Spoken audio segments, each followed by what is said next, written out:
Salam sejahtera. Pendedahan Anwar Ibrahim semalam berkait dengan titah edendum membuatkan ramai orang memohon, meminta, merayu supaya Anwar Ibrahim ambil tindakan undang-undang. Saman semua orang yang menuduh beliau dan kerajaan menyorokkan titah edendum. Terbukti sekarang bahawa Anwar Ibrahim tidak pernah menyorokkan titah edendum itu. Anwar Ibrahim bukan tak nak mengakui kewujudan titah edendum itu, tetapi ianya masih dalam kes mahkamah.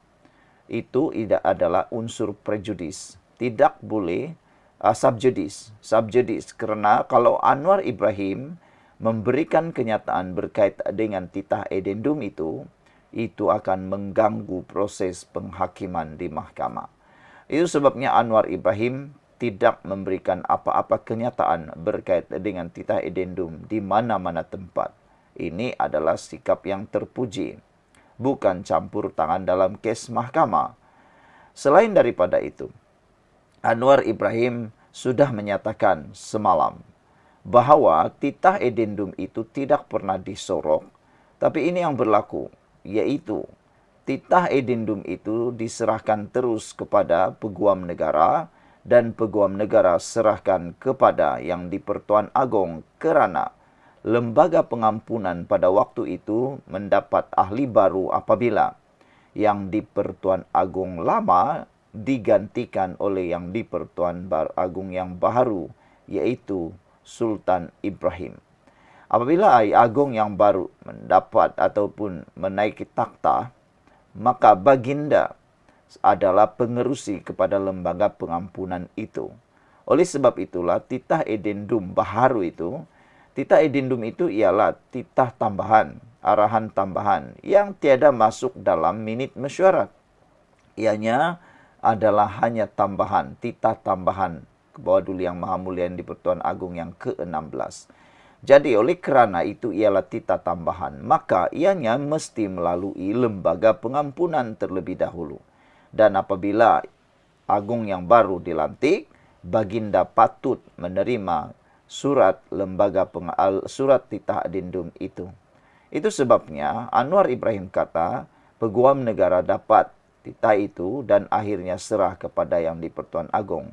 Di mana sisi dalam cerita itu yang Anwar sorokkan, menyorokkan titah edendum itu? Tiada sisi langsung, celah mana tiada.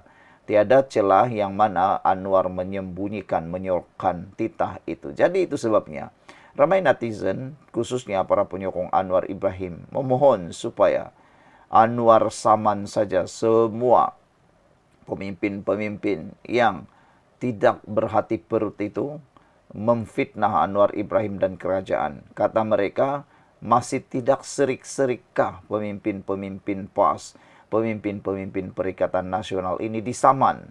Sudah disaman 800.000, sudah disaman ada yang juta, tapi masih juga tak serik-serik. Tak tahulah dari mana uang mereka untuk membayar saman-saman itu. Tak terfikirkah mereka bahawa kalau saman itu digunakan untuk membantu rakyat itu kan lebih baik. Ini diguna pula untuk membayar fitnah. Gotong royong lagi tu. Saudara, Anwar Ibrahim menepati kata-kata sebelum ini yang hanya akan mengulas perihal titah edendum selepas Mahkamah Rayuan membuat kata putus. Datuk Seri Anwar Ibrahim membuat pengakuan mengejut mendedahkan bahawa Peguam Negara ada menerima surat titah tambahan diraja dari Istana Pahang. Namun beliau menegaskan ia bukan dihantar kepadanya maupun kepada ahli lembaga pengampunan. Menurut Anwar, selepas surat itu diterima, Agong telah pun bertukar dan Peguam Negara menyerahkan surat itu kepada Istana Negara bagi membolehkan Agong yang baharu, Sultan Ibrahim, membuat keputusan. Surat itu dihantar kepada Peguam Negara, bukan kepada saya, kata Anwar, bukan kepada ahli lembaga pengampunan juga. Dan Peguam Negara kemudian bila Agong ganti diserah kepada Istana Negara kerana Agong yang pengerusikan lembaga pengampunan, kata Anwar lagi. Itu keadaan dia, bukan kita sorok. Katanya menurut Malaysia kini semasa berucap di program Muhibah Madani hari ini, Anwar menambah lagi dalam satu mesyuarat yang dihadirinya, Peguam Negara telah menasihatkan Agong terdahulu bahawa Baginda mempunyai budi bicara mutlak untuk membuat keputusan, tetapi keputusan itu mesti dibuat dalam mesyuarat lembaga pengampunan, bukan di luar mesyuarat tersebut. Dalam mesyuarat pada 29 Januari 2024, Lembaga Pengampunan Wilayah Persekutuan membuat keputusan untuk mengurangkan hukuman penjara terhadap Najib daripada 12 tahun kepada 6 tahun serta mengurangkan denda daripada 210 juta kepada 50 juta. Sehari kemudian pada 30 Januari 2024, Sultan Pahang, Sultan Abdullah, Sultan Ahmad Shah menamatkan tempoh pemerintahan Baginda sebagai yang di-Pertuan Agong yang ke-16. Sekian dulu untuk kali ini. Jangan lupa tinggalkan komen anda. Salam sejahtera. Terima kasih kerana bersama dengan saya di Nazlin Unity Channel. Ini perkembangan terkini titah edendum Najib yang ramai orang nak tahu tapi tak tahu. Yang tak pernah didedahkan oleh media, kini didedahkan pula. Tunggulah sampai selesai dulu. Kalut sangat dah kenapa, kata Najib Bakar. Patik berpandangan, hukuman perlu diteruskan memandangkan reputasi banduan serta masih ada kes yang berjalan di mahkamah yang akan mengganggu sistem jika diberi full pardon ataupun pengampunan penuh. Betullah apa yang dikatakan oleh Najib Bakar ini. Najib Abdul Razak ataupun bosku, kalau diberikan pengampunan penuh, bagaimana dengan kes-kes beliau yang masih berjalan di mahkamah? Mudah cakap begini sajalah, kalau Najib dikeluarkan di penjara dan telah mendapat hukuman tahanan rumah dan akhirnya diberi pula pengampunan penuh, bagaimana dengan kes-kes 1MDB beliau yang lain? Salah satunya sekarang ini sedang berjalan di arah membela diri. Kalau dia didapati bersalah lagi dalam kes itu, adakah Najib akan dimasukkan lagi penjara dan berlaku lagi kontroversi yang sedang berjalan seperti sekarang ini, yaitu titah edendum berulang dan berulang dan berulang lagi? Sudah tentu perkara ini akan menjadi sesuatu yang tidak elok untuk negara dan akan menjadi satu perkara yang polemik, tak akan ada kesudahannya. Ini dikatakan oleh Najib. Ini dikatakan petikan maklum balas Peguam Negara dalam minit mesyuarat Lembaga Pengampunan berkaitan Najib Razak yang tersibar di TikTok. Oh, rupa-rupanya petikan yang saya baca tadi itu ialah maklum balas Peguam Negara dalam minit mesyuarat Lembaga Pengampunan berkaitan Najib Razak yang tersebar di TikTok. Patik berpandangan, hukuman perlu diteruskan memandangkan reputasi banduan serta masih ada kes yang berjalan di mahkamah yang akan mengganggu sistem jika diberi full pardon. Tak berani saya nak kongsi sebab OSA. Saya highlight bahagian ini sahaja sebab Najib Razak masih ada kes yang sedang berjalan. Salah satunya kes 1MDB.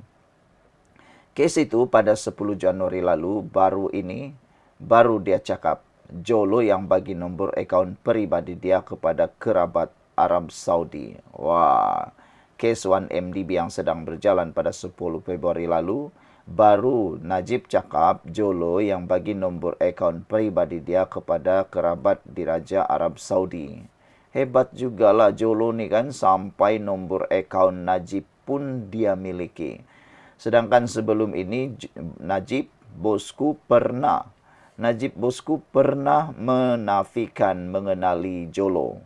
Beliau menyatakan beliau tak pernah kenal Jolo. Akhirnya, nombor akaun dia pun dimiliki oleh Jolo. Wah, hebat juga. Kes yang dia dapat pengurangan hukuman itu kes SRC internasional. Analoginya beginilah. Hang nak minta diskaun dari satu vendor. Vendor tu yang akan handle makanan, kemah, sound system. Hang baru selesai bincang menu makanan. Tapi hang dah minta bil, nak bayar cepat dengan diskaun yang melampau banyak. Vendor pun kerut kening tengok harga minta diskaun tinggi sangat ini. Padahal hang tak bincang lagi bab kema sound system.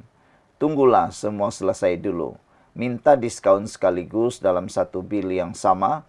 Kalut sangat, pasal apa? Kata beliau. Wow, hebat juga kan? Hebat juga apa yang dinyatakan oleh Najib Bakhar ini. Tunggulah semua selesai dulu. Kalut sangat dah kenapa? Kata Najib Bakhar. Apabila dalam satu kenyataan terkini, UMNO cuba meminta pengampunan penuh ihsan daripada Yang di-Pertuan Agong, dan dalam satu juga laporan menyatakan bahawa UMNO akan terus-menerus meminta ihsan untuk pengampunan penuh kepada Najib Tun Razak. Jadi analoginya sudah mudah di sana. Hang nak minta diskaun dari satu vendor itu yang akan handle makanan, kema, sound system dan sebagainya. Baru berbincang tentang menu makanan, hang kamu dah minta bil nak bayar cepat dengan diskaun yang melampau banyak. Vendor pula kerut kening tengok hang minta diskaun tinggi sangat ini. Padahal hang tak bincang lagi bab kemah, sound system dan sebagainya. Jadi persoalannya sekarang, tunggulah semua selesai, minta diskaun sekaligus dalam satu bil yang sama. Kalut sangat, apa pasai pula.